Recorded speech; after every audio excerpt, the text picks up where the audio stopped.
तो आज अपन बात करेंगे मॉलिक्यूलर टर्म सिंबल कैसे डिटरमाइन करते हैं।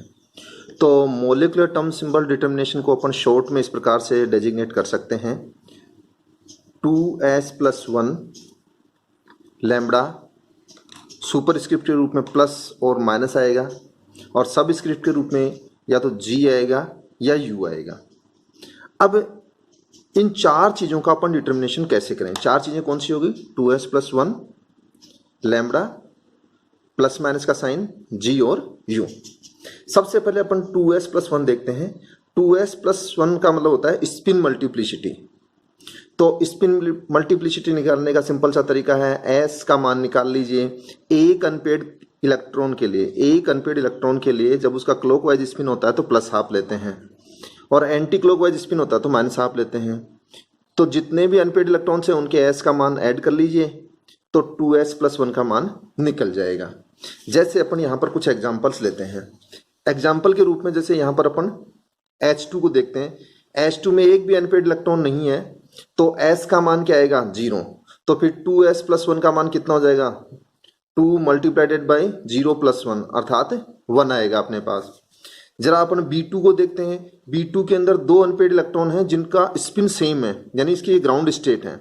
और ग्राउंड स्टेट के अंदर देखो 2s+1 का मान 2 मल्टीप्लाइडेड बाई, एक अनपेड इलेक्ट्रॉन के लिए हाफ होगा तो दूसरे के लिए भी हाफ, हाफ और हाफ +1। तो 2 मल्टीप्लाइडेड बाई 1 प्लस 1 सोल्व करेंगे तो इसका मान कितना आएगा? 3 आएगा अपने पास। यानी B2 के लिए 2s+1 का मान कितना आ गया? 3। इसी तरह से अपन O2 की ग्राउंड स्टेट देख सकते हैं कि O2 में भी जो पाई स्टार 2px और 2pi होते हैं, वहां के एक एक अनपेड इलेक्ट्रॉन है, उसके लिए भी 2s+1 का मान निकालेंगे तो 3 आ जाएगा अपने पास। ये जरा अपन O2 की एक एक्साइटेड स्टेट देखते हैं जिसमें दोनों इलेक्ट्रॉन जो पाई स्टार में थे वो एक ही ऑर्बिटल में आ गए।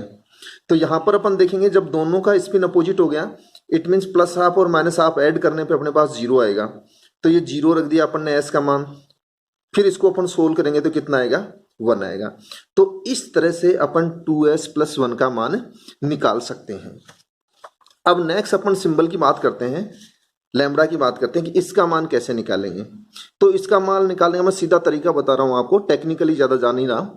यदि इलेक्ट्रॉन सिग्मा ऑर्बिटल में है तो लैम्बडा का मान 0 काउंट करना, और यदि पाई ऑर्बिटल में है, किसमें? पाई ऑर्बिटल में है, तो पहले पाई ऑर्बिटल में है तो +1 और दूसरे पाई ऑर्बिटल में है तो -1। इस तरह से अपन सिग्मा डेल्टा का मान निकाल लेंगे। अब जरा डेल्टा का मान निकलने के पश्चात याद रखना कि अपन यहाँ पर सिंबल कौन सा काम में लेंगे। तो सिंबल के लिए आप लोग याद रखना कि यदि अपने पास इस डेल्टा का मान 0 आ रहा है, 1 आ रहा है, 2 आ रहा है या 3 आ रहा है, तो सिंबल्स अपने को इस क्रम में लेने हैं। 0 आ रहा है तो सिग्मा काम में लेना है, 1 आ रहा है तो पाई काम में लेना है, 2 आ रहा है तो लैम्बडा काम में लेना है और 3 आ रहा है तो अपने को थीटा काम में लेना है, फाई काम में लेना है, सॉरी। तो ये सिंबल्स अपने को लर्न करने हैं। याद रखना, जब भी सिग्मा ऑर्बिटल में इलेक्ट्रॉन हो तो उसके लिए इसका जो मान काउंट करेंगे वो 0 आएगा अपने पास, और यदि पाई में है तो +-1। अगर एक इलेक्ट्रॉन है पाई में तो अपन +1 लेंगे, और दूसरा इलेक्ट्रॉन दूसरे पाई में आ गया तो -1 काउंट करेंगे। तो इस तरह से अपन किसका मान निकाल सकते हैं यहाँ पर? लैम्बडा, और लैम्बडा का जो वैल्यू आ रहा है अपने पास उसके अनुसार सिंबल काम में लेंगे। जैसे अपन इसकी बात करते हैं अब अपन कि ये अपने पास H2 है, तो H2 के अंदर देखिए ये जो दोनों इलेक्ट्रॉन वो इसी में सिग्मा में है, इसका मतलब लैम्बडा का मान क्या आएगा अपने पास? 0। और 0 के लिए कौन सा सिंबल आएगा? सिग्मा सिंबल काम में आएगा। यहां B2 की स्थिति देखते हैं अपन, तो B2 में क्या है अपने पास? जो दोनों अनपेड इलेक्ट्रॉन हैं वो अलग अलग पाई ऑर्बिटल्स में हैं, तो इसके लिए +1 और इसके लिए -1। इट मीन्स 0 आएगा। तो 0 के लिए सिंबल कौन सा काम में आएगा? वापिस से सिग्मा काम में आएगा।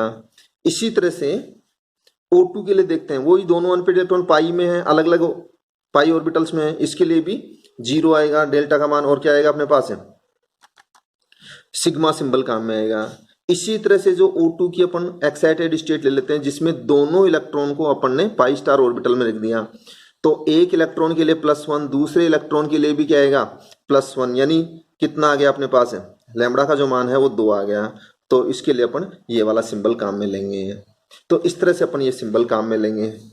तो आपने दो चीजें पढ़ ली, 2s+1 और लैम्ब्डा। अब अपन देखेंगे जी और यू कैसे लिखते हैं। अपने को पता है यदि इलेक्ट्रॉन सिग्मा ऑर्बिटल में है तो जी सिंबल काम में लेंगे, सिग्मा स्टार में प्रेजेंट है तो अपन यू काम में लेंगे।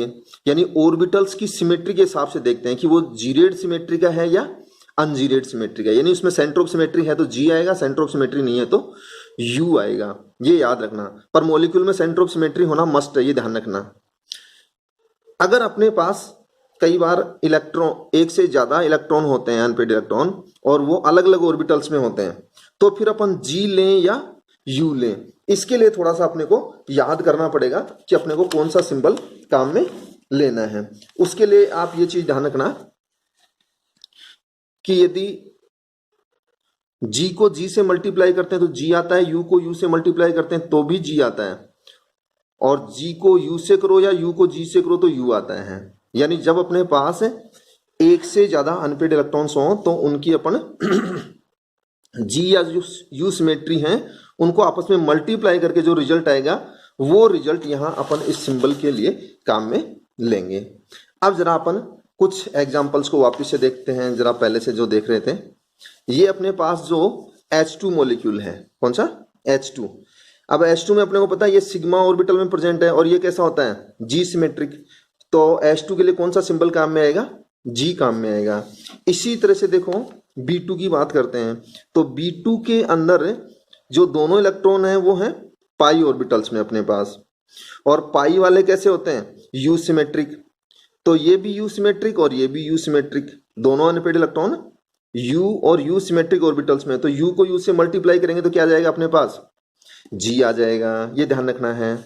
इसी तरह से यहाँ दोनों पाई स्टार ऑर्बिटल्स में हैं, अर्थात ये भी जी सिमेट्रिक है और ये भी अपने पास है जी सिमेट्रिक है, दोनों ही जी सिमेट्रिक हैं अपने पास। तो दोनों जी सिमेट्रिक को यदि मल्टीप्लाई कर देंगे तो सीधी सी बात है G multiplied by G equals to क्या आएगा जी, तो O2 के लिए भी क्या आएगा जी।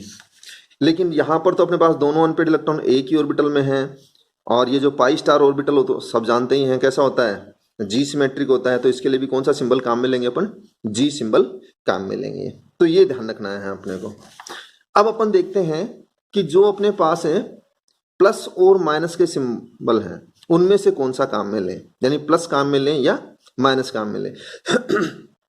तो देखो थोड़ा सा याद रखना आप, वैसे तो टेक्निकली नीचे लिखा हुआ है अपने पास है कि प्लस और माइनस कब काम में लेंगे अपन, सिग्मा स्टेट्स के लिए काम में लेते हैं, और symmetry of the electronic wave function with respect to reflection in a plane containing the nuclear, यानी सिमेट्री देख करके पता करते हैं। पर अपन इतना टेक्निकल नहीं जाकर के थोड़ा सा शॉर्ट में पढ़ने की कोशिश करते हैं। देखो शॉर्ट में पढ़ने की क्या कोशिश करते हैं, जैसे H2 है अपने पास, और H2 का जो ये स्पिन वेव फंक्शन है अपने पास है, स्पिन वेव फंक्शन है, ये कैसा है एंटी सिमेट्रिक, एक तरह से दोनों इलेक्ट्रॉन का स्पिन अपोजिट है। तो याद रखना चाहिए पाउली एक्सक्लूजन प्रिंसिपल अपन ने पढ़ रखा है, तो जो टोटल वेव फंक्शन है वो कैसा होना चाहिए एंटी सिमेट्रिक होना चाहिए। तो यदि spin wave function anti symmetric है तो जो ऑर्बिटल वेव फंक्शन है वो कैसा होना चाहिए सिमेट्रिक, और जब ऑर्बिटल वेव फंक्शन सिमेट्रिक होगा, ऑर्बिटल वेव फंक्शन सिमेट्रिक होगा तो उसके लिए अपने को सिंबल क्या काम में लेना है प्लस काम में लेना है। ये याद रखना है कि अपने पास जो टोटल वेव फंक्शन है किसी का भी वो कैसा होना चाहिए एंटी सिमेट्रिक होना चाहिए, और ये दो चीजों का प्रोडक्ट होता है टोटल वेव फंक्शन, कौन सा ऑर्बिटल और स्पिन। तो देखो स्पिन वेव फंक्शन यदि कैसा है अपने पास एंटी सिमेट्रिक है तो ऑर्बिटल वेव फंक्शन सिमेट्रिक होना चाहिए। इसी तरह से जरा इसकी बात करते हैं अपन, यहां पर देखो जो B2 के अंदर दोनों अनपेड इलेक्ट्रॉन अपने पास, B2 में जो दोनों अनपेड इलेक्ट्रॉन हैं, अब यहां पर स्पिन वेव फंक्शन है सिमेट्रिक है, स्पिन वेव फंक्शन क्या है सिमेट्रिक, यानी दोनों जो अनपेड इलेक्ट्रॉन उनका स्पिन क्या है सेम है। अब सेम है तो जो ऑर्बिटल वेव फंक्शन है वो कैसा होना चाहिए एंटी सिमेट्रिक, एंटी सिमेट्रिक के लिए अपने को कौन सा सिंबल काम में लेना है नेगेटिव काम में लेना है। जरा इसकी बात करें, यहां पर अपने पास O2 की ग्राउंड स्टेट में दोनों कैसे हैं, ये सिमेट्रिक वेव फंक्शन है, तो सिमेट्रिक वेव फंक्शन है अपने पास स्पिन वाला, तो ऑर्बिटल वाला कैसा होना चाहिए फिर अपने पास एंटी सिमेट्रिक वेव फंक्शन होना चाहिए।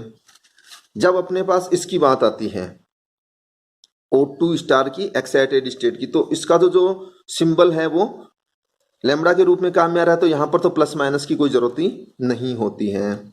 लेकिन एक दूसरा उदाहरण अपन देखते हैं यहाँ पर, O2 की ऐसी एक्साइटेड स्टेट जिसमें इलेक्ट्रॉन दो अलग अलग पाई ऑर्बिटल्स में हों और स्पिन अपोजिट हो। ये O2 की एक्साइटेड स्टेट है जिसमें दोनों अनपेड इलेक्ट्रॉन का स्पिन अपोजिट है। यानी हम यहां पर देखेंगे तो जो स्पिन वेव फंक्शन है वो कैसा है, एंटी सिमेट्रिक। कैसा है, तो ऑर्बिटल वेव फंक्शन कैसा होना चाहिए, सिमेट्रिक होना चाहिए। यानी कौन सा सिंबल काम में लेंगे फिर अपन, सिमेट्रिक होना चाहिए ऑर्बिटल वेव फंक्शन, तो प्लस वाला। तो यहां पर कौन सा सिंबल काम में ले रहे हैं अपन, प्लस वाला। अब इस तरह से अपन इनके क्या लिख सकते हैं, मोलिकुलर टर्म सिंबल लिख सकते हैं। जैसे H2 के लिए तो अपने पास है क्या आ जाएगा, ये H2 के लिए अपने पास 1 फिर सिग्मा फिर G प्लस, तो ये देखो 1 सिग्मा G और प्लस। B2 के लिए अपने पास क्या आ जाएगा, 3 सिग्मा G माइनस, तो ये देखो 3 सिग्मा G माइनस। अब जरा O2 की बात करते हैं अपन, तो O2 ग्राउंड स्टेट की बात कर रहा हूं मैं, तो O2 के अंदर देखेंगे तो 3 सिग्मा G माइनस, तो ये 3 सिग्मा G माइनस। अब O2 की एक्साइटेड स्टेट देख रहे हैं और वो एक्साइटेड स्टेट देख रहे हैं जिसके अंदर दोनों इलेक्ट्रॉन एक ही पाई ऑर्बिटल में हैं। तो इसका जो मॉलिक्यूलर टर्म सिंबल आएगा वो आएगा 1 डेल्टा G, 1 डेल्टा G। इस तरह से अपन क्या कर सकते हैं, मॉलिक्यूलर टर्म सिंबल से निकाल सकते हैं। ये थ्योरी मैंने यहाँ पर नीचे लिख दी है और नोट्स आपने पढ़ ही लिए हैं। यहाँ कुछ और भी एग्जाम्पल्स हैं अपने पास, इन एग्जाम्पल्स में देख लीजिए। जैसे N2 प्लस है, तो N2 प्लस में एक अनपेड इलेक्ट्रॉन किस में है अपने पास है, सिग्मा G में है। किस में, सिग्मा बॉन्डिंग वाले में है। और सिग्मा की कौन सी सिमेट्री होती है, G या U, G वाली। तो ये सिग्मा G में है 1 में। देखो अगर किसी में एक अनपेड इलेक्ट्रॉन हो तो उसके लिए 2s प्लस 1 का मान कितना आएगा, 2। सिग्मा में यदि इलेक्ट्रॉन है तो उसके लिए लैम्बडा का मान कितना आ रहा था अपने पास, 0। 0 के लिए क्या सा सिंबल काम में लेते हैं, सिग्मा। तो ये देखो यहाँ पर सिग्मा सिंबल काम में लिया है। ये अपने पास G सिमेट्री का ऑर्बिटल है तो ये G आ जाएगा अपने पास। जब याद रखना, जब एक ही अनपेड इलेक्ट्रॉन हो, सिग्मा में अपने पास एक ही अनपेड इलेक्ट्रॉन हो या पाई में एक ही अनपेड इलेक्ट्रॉन हो, तो वो वाला स्पिन की दृष्टि से एंटी सिमेट्रिक होता है, स्पिन की दृष्टि से एंटी सिमेट्रिक होता है। तो फिर अपन उसके लिए कौन सा सिंबल काम में लेंगे, ऑर्बिटल वाला, प्लस वाला काम में लेंगे। तो ये देखो प्लस वाला सिंबल काम में लिया। तो N2 प्लस के लिए ये अपने पास क्या आ गया, मॉलिक्यूलर टर्म सिंबल। इसी तरह से आप कोशिश करना B2 प्लस के लिए निकालने की, O2 माइनस के लिए निकालने की। ये B2 और O2 के वापस यहाँ पे लिखे हुए हैं। ये O2 की सभी ग्राउंड स्टेट और एक्साइटेड स्टेट को मिला करके ये लिखे हुए हैं। यहाँ पर ये अपने पास प्लस का साइन है, थोड़ा याद रखना है इसको। ये कुछ अन्य उदाहरण हैं, इनको भी देख लेंगे आप। अब अपन अगले वीडियो के अंदर एनर्जी ऑर्डर देखेंगे मॉलिक्यूलर ऑर्बिटल्स का, वो जो टर्म सिंबल्स हैं उनका।